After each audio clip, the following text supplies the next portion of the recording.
امیر لڑکی اور غریب لڑکا۔ ایک غریب لڑکے کو اپنے کالج میں پڑھنے والی ایک امیر لڑکی سے پیار ہو گیا تھا۔ ایک دن اس نے اپنے دل کی بات اس لڑکی کو بتانے کا فیصلہ کیا اور لڑکی کے پاس پہنچا۔ اسے پتہ نہیں تھا کہ اس لڑکی کو پیسوں کا بہت گھمنڈ ہے اور غریبوں کو وہ نیچی نگاہ سے دیکھتی ہے۔ اس نے جب اسے پیار کا اظہار کیا تو وہ اسے نیچا دکھا کر بولی، میری لپسٹک خریدنے کی تمہاری اوقات نہیں ہے، چلے ہو پیار کرنے، میں تم جیسے فٹیچر سے پیار نہیں کر سکتی۔ لڑکے کو بہت برا لگا، وہ چپ چاپ واپس چلا گیا۔ کالج ختم ہو گیا، سب اپنی اپنی زندگی میں آگے بڑھ گئے۔ 10 سال بعد اچانک ایک شاپنگ مال میں لڑکی اس لڑکے سے ٹکرا گئی اور اسے کالج کی بات یاد آ گئی۔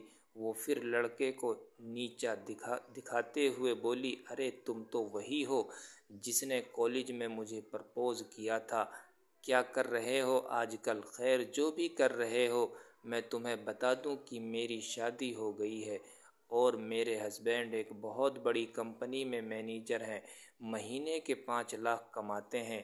ویسے تمہاری سیلری کتنی ہے؟ 15,000 بھی کماتے ہو یا نہیں؟ لڑکا خاموش رہا، وہ یہ دیکھ کر حیران تھا کہ اتنی سال بعد بھی وہ لڑکی نہیں بدلی۔ تبھی لڑکی کا پتی وہاں آ گیا۔ لڑکی اپنے پتی کے ہاتھوں میں ہاتھ ڈال کر گھمنڈ سے اتراتی ہوئی بولی، یہ ہیں میرے ہسبینڈ جن کے بارے میں تمہیں بتا رہی تھی۔ پھر وہ اپنے پتی سے بولی، ڈیئر یہ ہیں۔ اس کا پتی اسے ٹوک کر بولا، میں انہیں اچھی طرح جانتا ہوں، میں جس کمپنی میں کام کرتا ہوں یہ اس کمپنی کے مالک ہیں، کئی بزنس ہیں ان کے، ارے یہ جو شاپنگ مال ہے نا یہ بھی ان کا ہے۔ لڑکی کا منہ کھلا کا کھلا رہ گیا۔ اس کے پتی نے پوچھا، تم کیسے جانتی ہو سر کو؟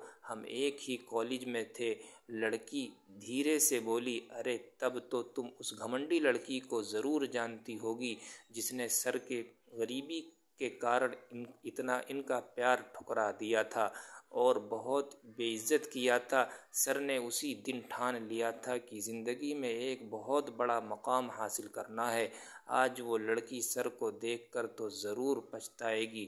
لڑکی شرم سے پانی پانی ہو رہی تھی، لڑکا مسکرا رہا تھا۔ لڑکی نے اپنے شبدوں سے اسے نیچے دکھانا چاہا تھا مگر وہ اپنی محنت سے اتنا اونچا اٹھ گیا تھا کہ اب لڑکی خاموش ہو چکی تھی۔ دوستو، زندگی میں اتار چڑھاؤ ہوتے رہتے ہیں، کبھی غربت کبھی امیری، اس لیے کبھی کسی کو نیچا گھمنڈی نہیں دکھانا چاہیے۔